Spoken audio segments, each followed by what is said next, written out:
ایک تو وہ آیت ہے سورۃ الانعام کی آیت نمبر 88 جس میں اللہ تعالی نے آلموسٹ بائی نیم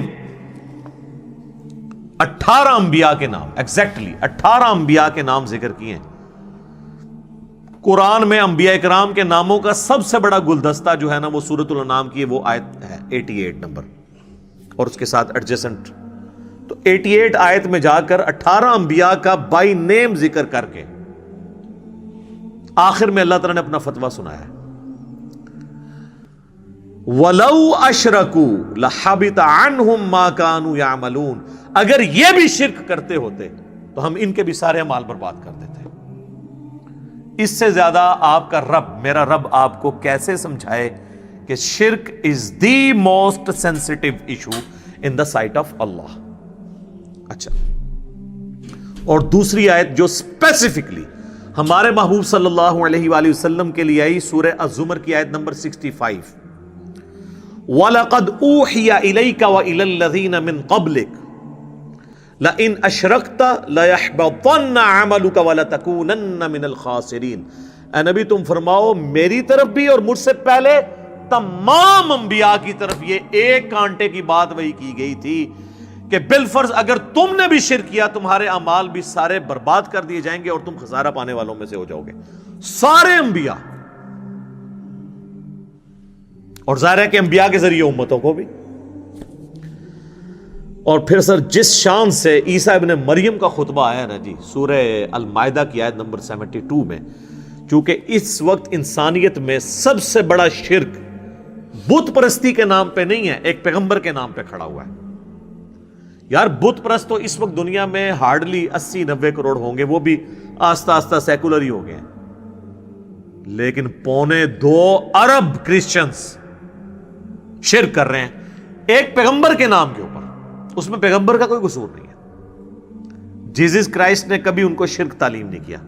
تو اللہ تعالیٰ نے کرسچنز کو سمجھانے کے لیے اور عیسیٰ ابن مریم کی صفائی کے لیے، ان کی طرف سے صفائی پیش کرنے کے لیے قرآن حکیم میں سورۃ المائدہ کی آیت نمبر 72 میں ارشاد فرمایا، لَقَدْ كَفَرَ الَّذِينَ قَالُوا إِنَّ اللَّهَ هُوَ الْمَسِيحُ ابْنُ مریم، بے شک وہ لوگ کھلا کفر کر رہے ہیں جو کہتے ہیں کہ اللہ ہی عیسیٰ ابن مریم ہے۔ نعوذ باللہ، یہ پروٹیسٹنٹ کا یہ عقیدہ ہے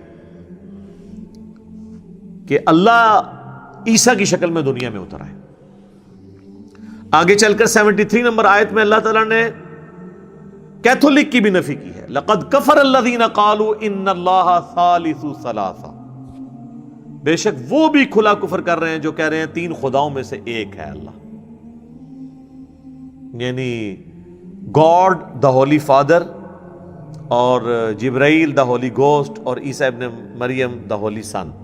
نبی الاسلام کے مبارک زمانے میں حضرت مریم کو ٹرینٹی میں شامل کیا گیا تھا۔ آج کی جو عیسائیت ہے اس میں حضرت مریم کو نکال کے حضرت جبرائیل کو ڈال دیا انہوں نے۔ بہرحال اللہ نے کہا یہ کفر ہے۔ وہ جو 72 نمبر آیت ہے نا، لَقَدْ كَفَرَ الَّذِينَ قَالُوا إِنَّ اللَّهَ هُوَ الْمَسِيحُ ابْنُ مریم، اس میں اللہ تعالیٰ نے اس کے بعد ہی اسی آیت میں فرمایا وَقَالَ الْمَسِيحُ، جبکہ عیسیٰ مسیح تو کہا کرتے تھے، یا بنی اسرائیل، اے اولاد یعقوب، اسرائیل علیہ السلام کی اولاد، اعبدوا اللہ ربی و ربکم، عبادت کرو اس رب کی جو میرا بھی رب ہے اور تمہارا بھی رب ہے۔ انہ من یشرک باللہ، بے شک جس نے اللہ کے ساتھ شرک کیا، انہ من یشرک باللہ فقد حرم اللہ علیہ الجنہ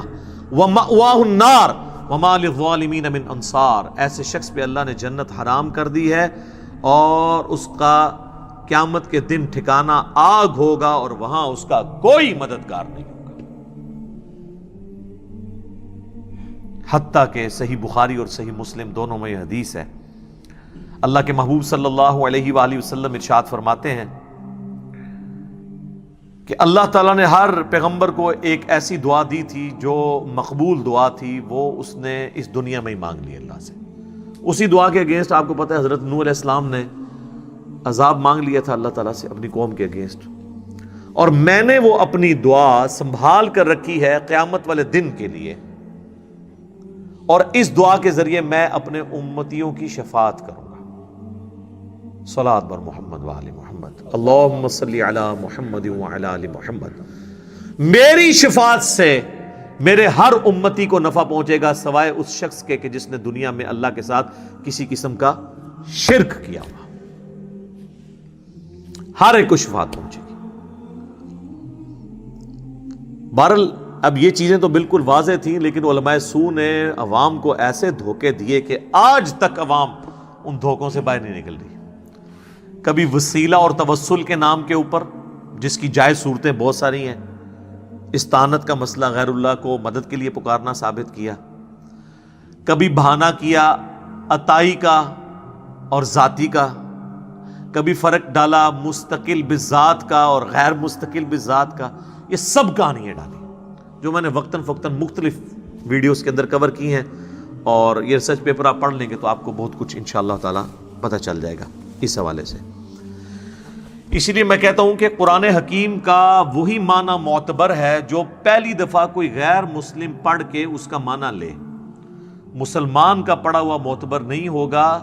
ورنہ میرے بھائیوں ہزاروں مفسرین ہیں جو قرآن کی تفسیریں لکھ کے مر گئے ہیں، ان کی اپنی تو ہی ٹھیک نہیں ہوئی ہے کیونکہ مکھی پہ مکھی مارتے رہے، اپنے بزرگوں سے سنا اسی طریقے سے آگے ٹریول کیا۔ آپ ایمانداری سے مجھے بتائیں، آج میں اگر کسی گورے کے سامنے یہ سٹیٹمنٹ رکھوں ایاک نعبد و ایاک نستعین، اے اللہ ہم تیری ہی عبادت کرتے ہیں، تیری ہی عبادت کریں گے، کیونکہ مضارع کا صیغہ ہے، تجھ سے مدد مانگتے ہیں تجھی سے مدد مانگیں گے، یعنی دعا، تجھ سے دعا کرتے ہیں تجھی سے کریں گے، اور آپ اس کو کہیں کہ اس سے کسی بابے کو پکارنا کیا ثابت ہوتا ہے، تو وہ بھی آپ کو کہے گا یار یہ تو بالکل واضح ہے کہ تیری ہی، تو اس کے بعد تو کوئی اور دوسرے کی نفی ہو جائے گی۔ لیکن آپ پاکستان کی کروڑوں عوام کو منوا کے بتائیں، قرآن کے پہلے صفحے کا ٹیسٹ پاس کرنے کے لیے تیار نہیں ہے، اور ایسے ایسے بہانے آپ کے سامنے رکھیں گے جو کسی کے دماغ میں بھی نہیں آئیں گے، اور اسی لیے پھر وہ آپ کو کہ قرآن ڈائریکٹ نہیں پڑھنا چاہیے، بندہ گمراہ ہو جاتا ہے۔ ظاہر ہے تو قرآن کیا کہ یہ کتابیں گمراہی ہے، نعوذ باللہ، یہ تو عقیدہ ہی کفر ہے۔